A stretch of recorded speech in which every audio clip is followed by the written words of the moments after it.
சிறப்புரையாற்ற வந்துள்ள தேர்சாக் மோகன் ஐயா அவர்களை வருக வருக என வரவேற்கின்றேன். ஐயா, நீங்க தொடங்கலாம். ஐயா, கீர்த்தி நிறைந்த கார்த்திகேயனுக்கு மனமார்ந்த வாழ்த்துக்கள்.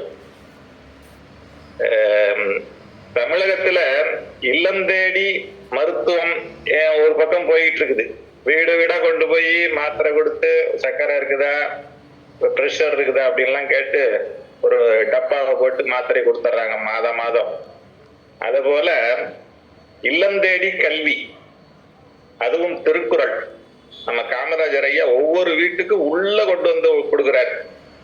இது எப்படி இருக்குன்னா, ஒரு மரத்தடியில கீழே படுத்திருக்கும் போது குழந்தை வாயை பொழந்துக்கிட்டு தூங்கும் போது மேல இருக்கிற தேனோட தானா பொத்துக்கிட்டு தேன் வந்து வாயில ஊத்துற மாதிரி அதை விழுங்க வேண்டியதுதான் குழந்தைங்களோட வேலை. அது போன்று அந்த தேன் போன்ற திருக்குறளை உங்களுக்கு வாயில கொண்டு வந்து சேர்க்கிறார்.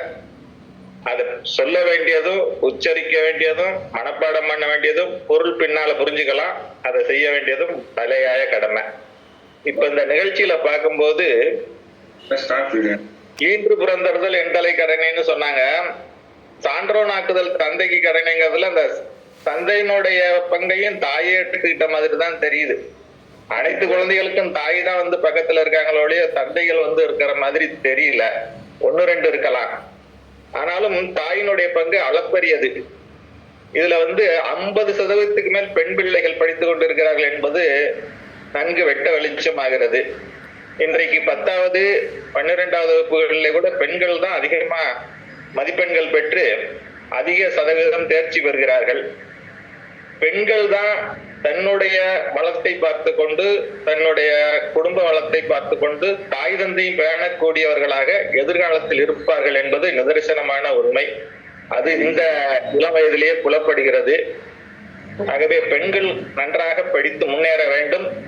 ஆண்களுக்கு சமமாக இல்ல, ஆண்களை விட அதிகமாக படிக்க வேண்டும். அந்த வகையில சிறப்பாக பணியாற்றி கொண்டிருக்கின்ற காமராஜர் ஐயாவுக்கும் இந்த காலை வேளையில மார்கழி தையில வந்து இது முன்பணி காலம்பாங்க, மாசி பங்குனி பின்பணி காலம்பாங்க.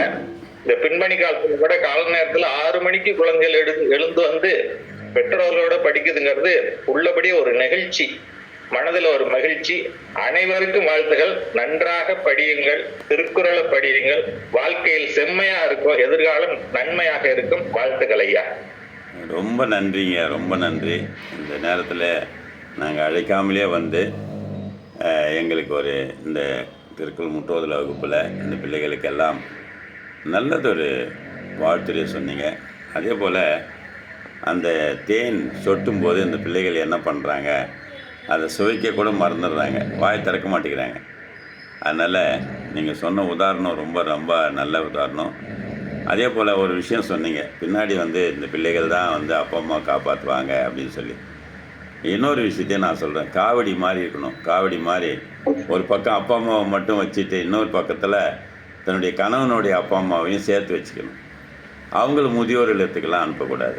அவங்களையும் என்ன பண்ணணும், அவங்களையும் பார்த்து காத்துக்கணும். ஆனால் அதை விட்டுட்டு கல்யாணம் ஆன உடனேயே தனி கொடுத்துன்னு போயிட்டு அவங்களெல்லாம் வேணாம், அவங்க தேவையே கிடையாது அப்படின்னு சொல்லக்கூடாது. ரொம்ப நல்ல கருத்துக்களை சொன்ன ஐயா அவர்களுக்கு மிக்க நன்றி. அவர் தான் அவை தேசாபிமானன் ஐயா. நிறைய அவையினுடைய கருத்துக்களை எல்லாம் இந்த உலகத்துக்கு எடுத்து சொல்லி கொண்டிருக்கிறார். அவர்களுக்கு என்னுடைய மனமார்ந்த நன்றியையும் வணக்கத்தையும் கூறிக்கொள்கிறேன்.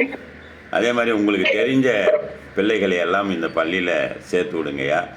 எங்களுடைய வகுப்பறை விசாலமானது, உலகம் பூரா எங்களுடைய வகுப்பறை. அதனால் பார்த்துங்க. நன்றி, வணக்கம், வாழ்த்துக்கள்.